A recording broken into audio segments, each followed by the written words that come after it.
გამარჯობათ მეგობრებო, მოკლედ ახლა დღეს ვისაუბროთ ბუმერანგის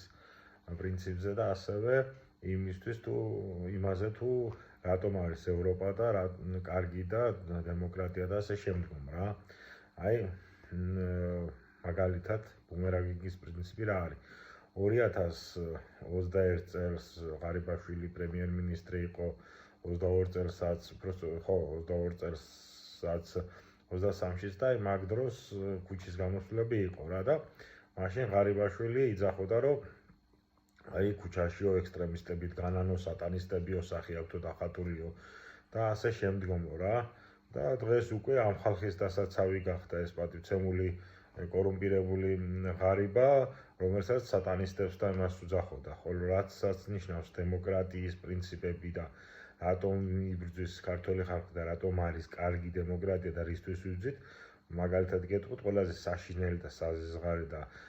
ფსკერის გამხვრეტელი და ფსკერის გამხვრეტელი არის შალვა რამიშვილი, ამას მე მარტო არ ვამბობ,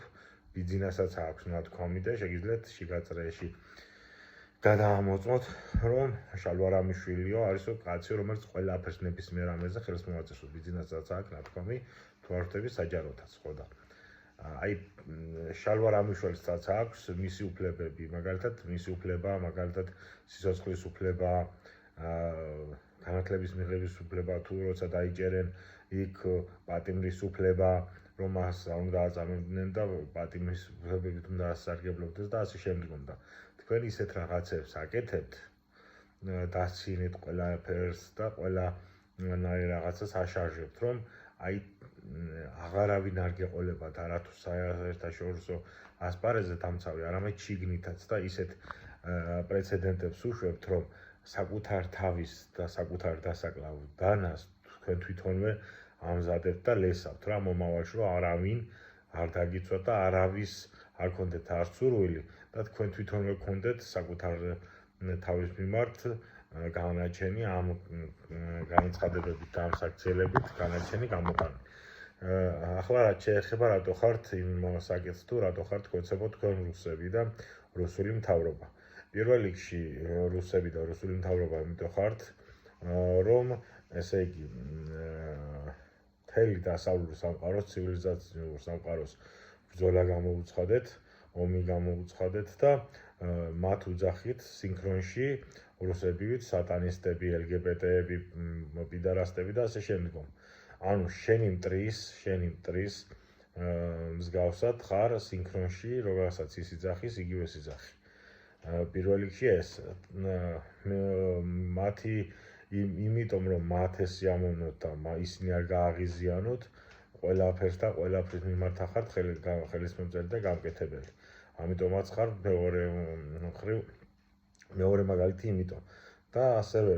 მესამე მაგალითი ისაა პატივცემული, რომ იძახით, რომ წინა რეჟიმიო უნდა გასამართლესო, თუ რეჟიმი იყო, თუ სააკაშვილი დიქტატორი იყო, თუ ასეთი იყოს ხალხის სისხლისმცველი იყო, რატო გადმოგცათ არჩევნები, დიქტატორები არჩევნებით არ მიდიან, დიქტატორები რევოლუციით და დამხობით მიდიან და რა გამოდის, ესე იგი დიქტატორმა გადმოგცათ არჩევნებით ის რა ქვია ხელისუფლება? ესე გამოდის, რომ ხელისუფლება დემოკრატიული გზით ან არჩევნებით მიიღე, დიქტატორი არ ყოფილა. და ასევე რომ იძახით, უნდა გავასამართლოთ წინა რეჟიმიო და ასე შემდგომო ისინი რეჟიმი იყვნენ და დიქტატორი იყო. რა გამოდის დიქტატორთან, ანუ თუ დიქტატორია, დიქტატორს ამარცხებენ ძალით, ხო და თუ ესი არის, მაშინ თქვენ არჩევნებით რო გადმოიბარეთ, რა გამოდის, რომ თქვენც დიქტატორულ რეჟიმთან ითანამშრომლეთ? აბა სხვანაირი ლოგიკა არ არის. სხვანაირი ლოგიკა არ არის და ასევე რუსეთშიც არ არის მსგავსი რამ მოხდა, როდესაც პუტინი ხელისუფლებაში მოვიდა, ესე იგი LDP-ს, კომუნისტურ პარტიას და სხვა მანამდე არსებულ ყოფილ ოპოზიციონერ თუ წინა ხელისუფლებაში მმართველობაში მყოფ პარტია არ გაუქმებია, არ გაუსამართლებია და თქვენ